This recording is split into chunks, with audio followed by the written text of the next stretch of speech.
Asesinos en series, atentados terroristas, secuestros, desapariciones, asesinatos y demás casos tienen algo en común, que todos y cada uno de ellos se ganaron el título de ser unos crímenes atroces.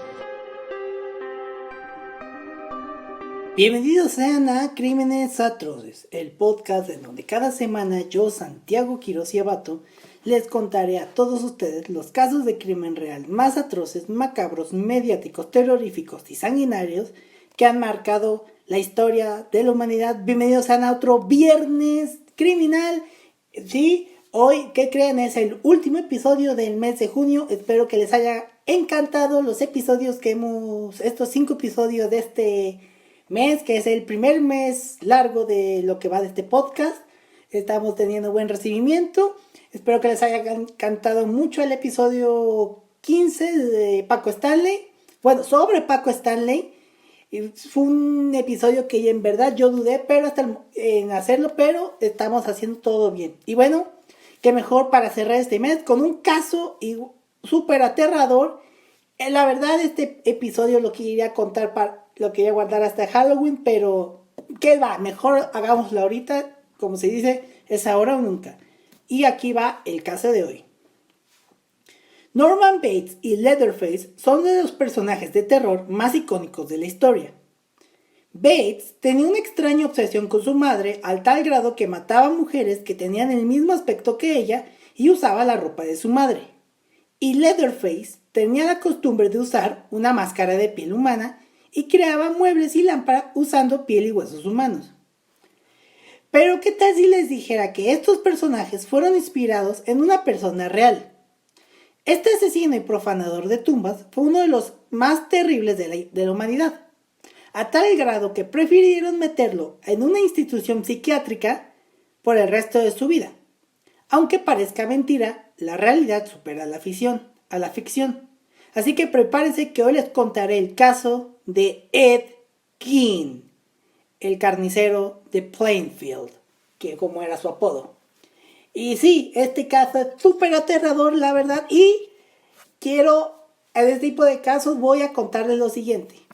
Va a haber muchas cosas horribles, mucha sangre, muchos desmembramientos, asesinatos, así que este episodio es de advertencia, y si son personas sensibles o no son muy fan de lo gore, como así decirlo, pues escuchen y vean este episodio bajo su propia responsabilidad. Y sí, porque Crímenes Atroces no se hace responsable de cosas que pasen por si causamos traumas. Bueno, ya lo tuve que decir. Empecemos con la historia de este monstruo, que la verdad es uno de mis casos favoritos, pero bueno, ahorita lo conocerán. Edward Theodore Gein nació el 27 de agosto de 1906 en el condado de La Crosse, Wisconsin. Su padre fue George P. Gein, quien era un alcohólico que tenía una tienda de comestibles, y su madre se llamaba Augusta T. Lerk, una ama de casa ultra religiosa temerosa de Dios, ya que pertenecía a la iglesia luterana, y tenía a su hermano Henry Gein, quien era 4 años mayor. O sea, él era el hermano pequeño. Cuando él tenía 7 años de edad, su familia se trasladó al pueblo de Plainfield, a un rancho aislado y alejado de la ciudad, donde se dedicaba a las tareas de granja. Desde muy niño estuvo relacionado con la muerte. No me extrañaría por lo que conoceremos más adelante, ya que era muy común que presenciara las matanzas de los cerdos en el matadero de sus padres. Allí recuerda ver cómo los abrían uno a uno con un cuchillo. De hecho, como dato curioso, en una ocasión que estuvo viendo cómo mataban un cerdo, le pareció tan normal que tuvo una erección.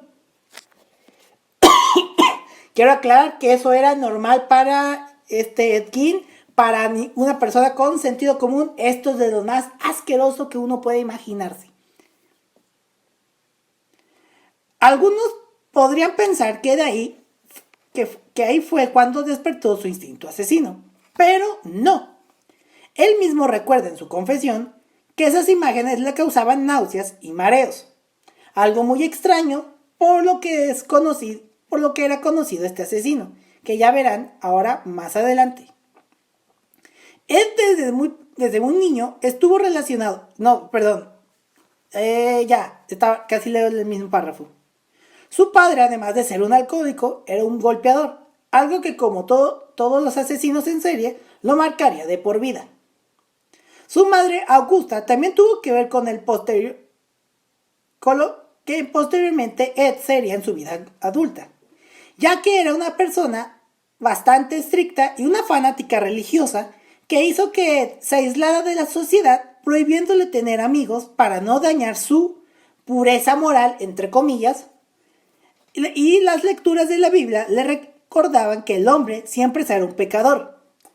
Hoy, algo muy antiguo y típica cosa que hacen todas las señoras de ultra religiosas. Pero esto es lo peor.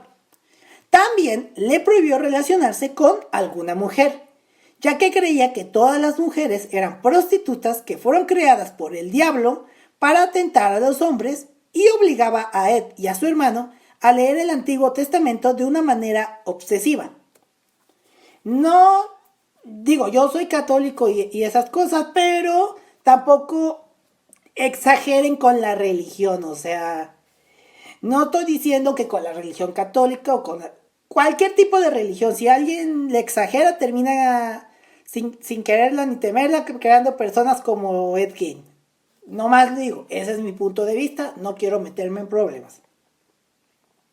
Esta obsesión con la religión ocasionó que la familia se mudara de La Crosse a la granja en Plainfield, ya que Augusta consideraba que La Crosse era una ciudad propensa al pecado, típica señora amargada. Con los años, Ed cosechó una relación amor-odio con su madre. Si ya les recuerda esta parte que les conté del amor-odio que creció entre Ed y su madre, es la misma que tiene Norman Bates con su madre en la película Psicosis. Esta represión emocional que sufría con su madre Augusta, con un vínculo de amor-odio muy fuerte y una relación casi inexistente con su padre George, hicieron que se genere un caldo de cultivo ideal para una patología psiquiátrica severa. Misma fórmula que con todos los asesinos en series, algún familiar con los que no tienes contacto, alguien muy estricto, ya sea papá o mamá, y alguien que no esté presente, es lo que puede juntar, son los ingredientes necesarios para crear a un asesino. Las cosas cambiaron en 1940, cuando el padre de Ed, falleció a la edad de 66 años, de cáncer, lo que llevó a él y a su hermano a buscar trabajo para contribuir a la economía familiar. Ed hacía pequeñas tareas y cuidaba a los niños de sus vecinos. Mala idea. Seguramente, bueno, ya no sé si siga vivo algún vecino de Ed Gein, yo creo que no, pero imagínate esos niños en algún momento digan, sí, yo recuerdo Ed Gein, este fue mi niñero, por así decirlo. Imagínense el trauma de esos niños. Salud. Bueno, él cuidaba a niños. Siempre se dijo que se sentía mejor con los niños que con los adultos. Aunque era diferente, todos confiaban en él y lo definían como, citándolos, raro e inofensivo. Pobrecitos al descubrir en qué se convirtió esta persona. Pero esa no sería la única muerte que sufrió la familia Gein. Con el correr del tiempo, Henry comenzó a tener grandes disidencias con la matriarca del clan, o sea, Augusta, mostrándose principalmente en contra de la gran dependencia de su hermano menor. Ahí arrancaron también las diferencias entre hermanos, como siempre. Curiosamente, el 16 de mayo de 1944 se produjo un tremendo incendio en la granja de la familia. El fuego se acercó a la casa de los Gein y se apoderó de la situación. Los bomberos llegaron para combatir las llamas, pero una vez que hicieron su trabajo, encontraron muerto a un adulto de 43 años. Es decir, encontraron el cuerpo de Henry Gain. Y según el reporte oficial, nadie sabe cómo se creó el incendio, y esto es lo más raro. Muchos creen que esta fue la primera víctima de Ed, pero nunca se le llegó a comprobar. Que yo tengo la teoría de que sí, él fue el que provocó el incendio. El cuerpo de su hermana estaba golpeado boca abajo y además las pericias determinaron su muerte por asfixia. Sin embargo, el caso prácticamente fue desestimado. O sea, no le pudieron comprobar. Qué raro para la policía no investigar bien una muerte. Un año después de la tragedia del incendio, Augusta, la madre de Ed, falleció por un ataque al corazón, y esto fue el 29 de diciembre de 1947, quedándose Ed completamente solo.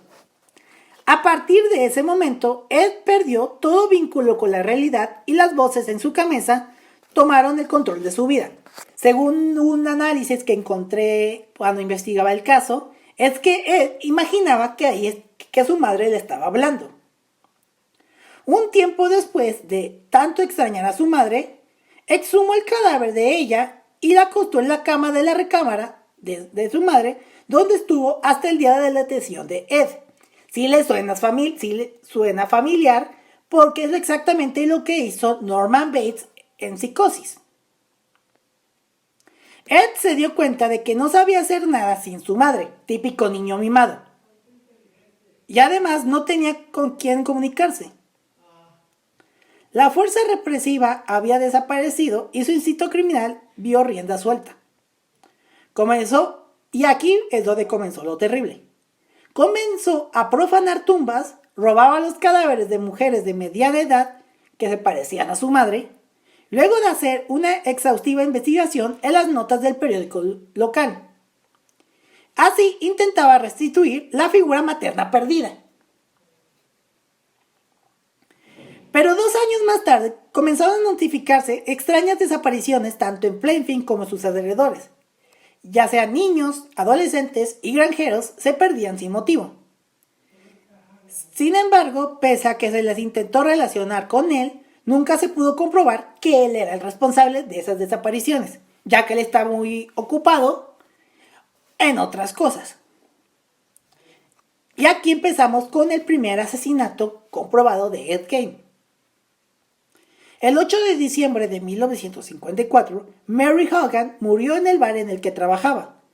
Ella había terminado su turno cerca de las 16 horas y se dispuso a cerrar el local, pero sobre el final dejó pasar a un inocente vecino que frecuentaba la cantina para beber un café, que este caso era Ed Gein. Ed entró y le disparó con un revólver calibre 32. Después de asesinarla, arrastró su cuerpo hasta el estacionamiento, lo subió a su camioneta y se lo llevó a su casa. Uno de los vecinos, Seymour Lester, avisó a la policía después de entrar a la taberna y ver un charco de sangre. Pero aquí empezamos con los indicios de un asesino, por cual un asesino sigue activo: la falta de ayuda policíaca. Poco se pudo investigar, ya que las pistas no eran concretas, y varios años después, la cabeza de la cantinera sería encontrada en una bolsa en la casa de Ed Gein. Con el paso del tiempo, Ed seguía libre, profanando tumbas y haciendo cosas indescriptibles con la piel y los huesos. El 15 de noviembre de 1957, o sea, unos casi 2 años después de que asesinó a Mary Hogan, Ed encontró a su nueva víctima, pero a partir de ese momento su suerte cambiaría, ya que el criminal fue descubierto en cierta forma de manera torpe. Por la noche entró a la ferretería de Bernice Worden para comprar un anticongelante para su camioneta. Lo reservó y acordó pasarlo a buscar al día siguiente. Ed, cumpliendo con su palabra, la mañana del 16 de noviembre llegó a la ferretería del pueblo.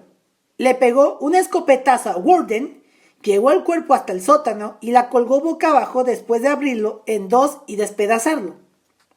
Se cree que lo que quería utilizar para adornar su casa como si fuera una especie de trofeo, como lo que hacía un asesino en serie que se llamaba Robert Hansen, que era un cazador y que secuestraba prostitutas, las llevaba, las cazaba y luego se quedaban con algunos premios. Ya adelante les contaré la historia de Robert Hansen. La policía acudió al local donde trabajaba la mujer, revisó la libreta de contabilidad de Warden, donde llevaba registro de las ventas y fue la casa del último cliente anotado. O sea, la casa de Ed Gein. Y cuando ellos llegaron, se encontraron con la auténtica granja de los horrores, o casa de los horrores, que ya contaré por qué les decían así. El hijo de Bernice, que era también el ayudante del sheriff, pobre Rod de Ed, cumplió con el ritual más lógico. Fue a mirar el libro de anotaciones de su madre y allí figuraba el último nombre de Ed. Así que decidieron hacerle una visita a su granja, lo que encontraron cambiaría la vida del pueblo para siempre.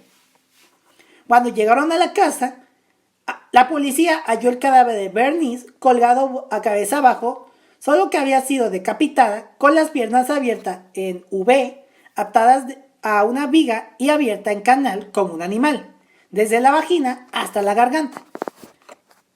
En pocas palabras, había sido aviscerada, que es cuando le sacan las vísceras, algo que aprendió Ed Gein cuando vivía en la granja con sus padres.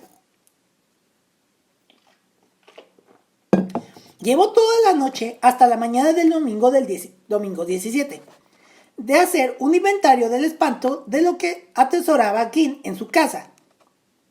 Encontraron una caja con 4 narices, una caja con 9 vulvas pintadas de color plateado, un cuenco para tomar la sopa hecho con la mitad invertida de un cráneo, 9 máscaras construidas con piel de rostros de mujer, unas 4 calaveras en los remates de una cama, otras tantas cabezas humanas prendidas de las paredes como trofeo de caza, y una considerable cantidad de brazaletes, modereros, vainas para cuchillos, pantallas de lámparas, que tenía pie elaborado con fragmentos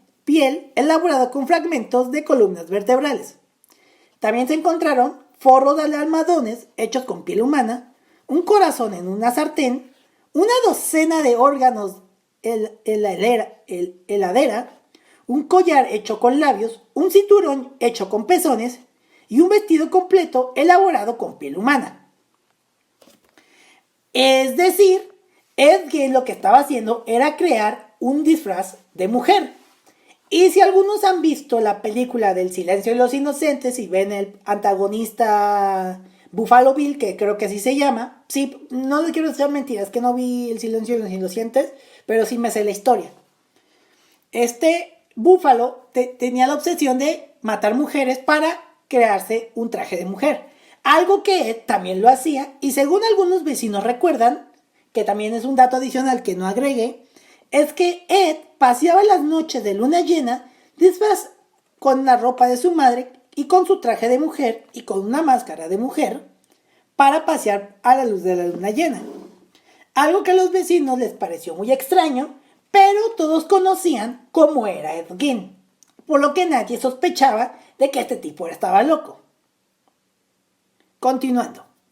En medio de aquel estercolero sangriento, en aquel basural en el que se mezclaban cadáveres con cajas de galletas, vísceras humanas con calendarios de paisajes bucólicos, lo único impecable y en orden era el cuarto clausurado donde había muerto la madre del asesino años antes, que para él era un santuario a la que la policía entró solo después de destrozar la puerta. Es decir, era una casa de 2 pisos, el piso de arriba él lo clausuró como fuera obra que no se estuviera usando, y ahí, pues digamos, mantenía el cadáver exhumado de su madre, como ya les conté. O sea, esta es una mezcla entre Leatherface, Norman Bates y Buffalo Bill, pero bizarro. Cuando fue arrestado Ed Gein, estuvo en silencio por 30 horas antes de hablar. Según algunos recuerdan, lo primero que dijo antes de confesar todo fue, citándolo: ¿me dan una taza de té y un panecillo, por favor? Recién cuando le dijeron que lo iban a poner frente al cadáver de Bernice, Ed abrió la boca. Pidió una tarta de manzana con queso cheddar y confesó. Era el final del psicótico anónimo y el inicio de un icono cultural conocido como el carnicero de Plainfield, cuya historia llegaría al cine e inspiraría a emblemáticos personajes. Además, este se pasaría de ser un criminal local a un criminal de fama nacional en poco tiempo. Además de los crímenes de Mary Hogan y Bernice Worden, Ed confesó que desde la muerte de su madre hizo unas 40 visitas al cementerio de Plainfield. Solía leer los obituarios, que eran, digamos, las esquelas de quien había fallecido, para saber cuándo y dónde iban a enterrar a las mujeres, y esa misma noche las profanaba las tumbas. En algunos casos robó cuerpos enteros, en otros solo algunas partes. Él siempre negó haber mantenido relaciones con los cadáveres porque lo acusaron de necrofilia o haber comido carne humana, ya que también por el corazón que encontraron en el sartén. A lo que él dijo, citándolo: olían mal. Sí, claro, y su casa olía siempre a rosas con tanta casa que encontraron. Pero no está claro cuál era el objetivo. Algunos estudiosos de su caso aseguran que quería transformarse en mujer y cuentan que usaba las máscaras hechas con piel y que incluso posaba genitales femeninos sobre los suyos, como un cinturón, como una de estas conchas que los hombres utilizamos para fútbol americano y que no nos peguen, hagan de cuenta. Aunque otros piensan que buscaba recuperar a su madre y llenar el vacío que había dejado en su vida. Existen estas dos versiones. Posiblemente haya una cuota de verdad en estas dos versiones, ya que Ed, como mencioné, era una persona que tanto quería a su madre que no podía vivir sin ella, al tal grado que exhumó el cadáver. Y no me extrañaría que intentara llenar eso. Es algo psicótico. A Ed lo evaluaron durante un mes. El 6 de enero de 1958 se realizó una audiencia en la que los peritos informaron su diagnóstico, y fue lo siguiente. Lo diagnosticaron como esquizofrénico propenso a sufrir alucinaciones. Le había dicho a los psicólogos que se consideraba a sí mismo un instrumento de Dios para resucitar a los muertos. El juez lo declaró incapaz y lo envió a un hospital psiquiátrico estatal, precisamente al Health Institute en Madison, Wisconsin. Mientras, ya que Ed no pisó la cárcel porque como cuando lo evaluaron se volvió alguien, estaba loco, por así decirlo clínicamente, decidieron mandarlo a un hospital psiquiátrico. Así es la ley y dirá, ¿por qué a un hospital y no a la cárcel? Bueno, según la ley, y esto me lo cuenta una amiga, Arisay, que es estudiante de Derecho, es que si en un caso de asesinatos la persona no está consciente de sus actos, no es declarado culpable y es enviado a una institución mental. Algo que quisieron hacer con Jeffrey Dahmer, que comenté en el episodio número 1, perdón por el golpazo, que a Ed lo quisieron encontrar no culpable por causas de demencia y mandarlo a un hospital en vez de la cárcel. Algo que con Dahmer nunca funcionó. Algunos psicóticos sí terminan en una institución mental, otros terminan en la cárcel. Mientras que en Plainfield estaba revolucionado. Los vecinos querían terminar la pesadilla y se esfumara el torbellino de periodistas y curiosos que los invadían, por culpa de Ed. Ya les digo que Ed pasó de ser un asesino local a un asesino nacional. Y el 30 de marzo fue el final de todo eso. Aquel domingo se iba a subastar la granja de los Gain y los muebles que no habían sido secuestrados o incendiados por la policía. Pero el pueblo amaneció con una densa columna de humo, ya que alguien había incendiado la casa. Sobrevivieron muy pocas cosas, entre ellas el auto de Ed, que era una camioneta Ford del 49, que un empresario lo compró años después y ha sacado muy dinero en llevarlo a giras y a exhibiciones para que la gente se tome fotografías con él. Algo así como el carro de Bonnie y Clyde o el Volkswagen Beetle de Ted Bundy. Ok, que algunos están en exhibiciones, otros van a museos.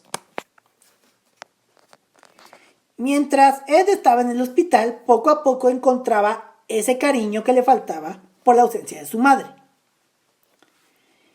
Pero la vida de Ed, como la de muchos asesinos, terminaría y no por las circunstancias que uno quería.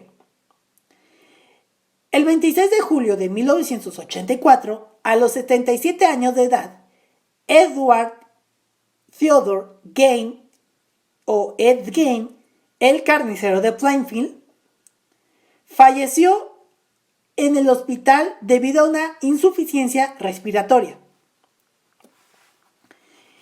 Y como sabían de la relación estrecha que tenía con su madre, lo enterraron junto a la tumba de Augusta en el cementerio de Plainfield. Poco después, alguien robó su lápida, pero la policía la recuperó, aunque decidieron guardarla en la oficina del sheriff, y su tumba sigue siendo fácil de identificar por las cartas y flores que dejaban sus fanáticos.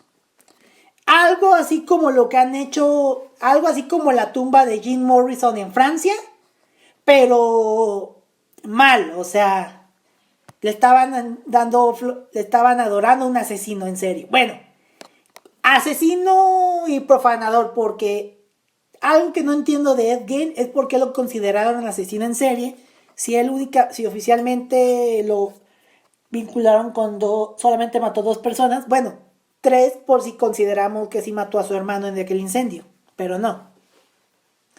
El legado de Ed Gein ha inspirado películas, series, historietas, documentales, entre otras cosas. Además de que fue inspiración para crear a 3 personajes de terror. Está Norman Bates, de la película Psicosis, del gran director y maestro Alfred Hitchcock, por la relación que tenía con su madre, a Leatherface de La Masacre en Texas, por la fascinación de Ed de crear máscaras y fabricar cosas con piel y huesos humanos, y a Buffalo Bill, el antagonista de la novela y película El silencio de los inocentes, por su fascinación a convertirse en mujer. Sin duda alguna, la historia de Ed Gein es una de las más sádicas y enfermizas de la historia de la criminología.